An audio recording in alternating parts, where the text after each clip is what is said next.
पदग्रस्त असं दृश्य कलियुगामध्ये पुढे येईल असं भागवत सांगते।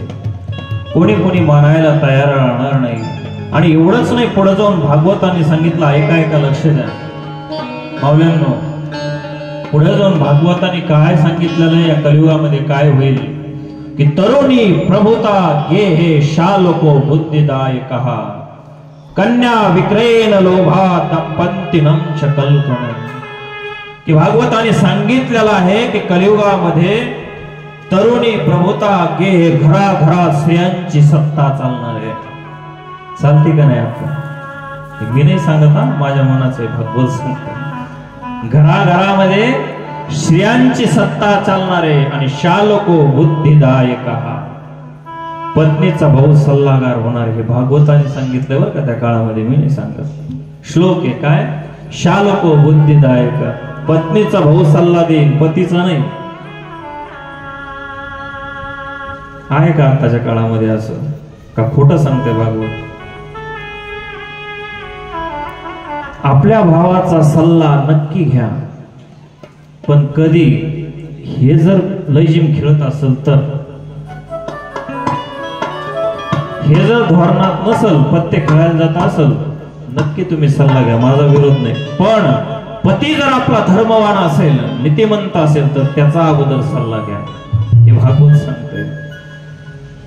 एवढंच नाही तर पुढे अजून जाऊन भागवताने सांगितलेलं ऐका ध्यान देऊन, कन्या विक्रयेन लोभात, कलियुगामध्ये माणूस धनाच्या लोभाने स्वतःची मुलगी विकायला लागेल।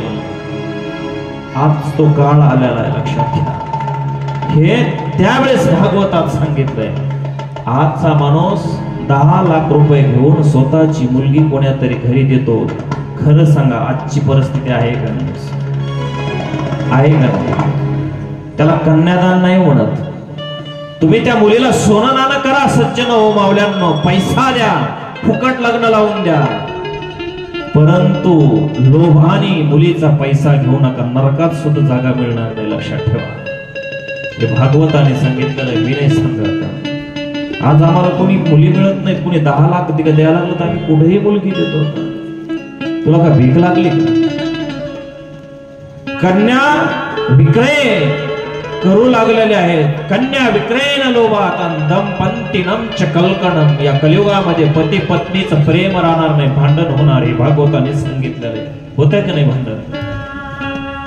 हे मी नाही सांगत, हे सत्य आणि हे होणार। अजून काही भागवताने सांगितलेलं आहे, पण आता नाही सांगणार काय काय सांगितलेलं आहे, पुढच्या वेळेस सांगाल। बाजारामध्ये पैसे देऊन अन्न विकायला लागेल। आज हॉटेलमध्ये विकत खायला मिळतं का नाही? पूर्वीच्या काळामध्ये अन्न विकल्या जात नव्हतं, हे भागवताने त्या काळी सांगितलेलं आहे। असे दोष नारदाला दिसाय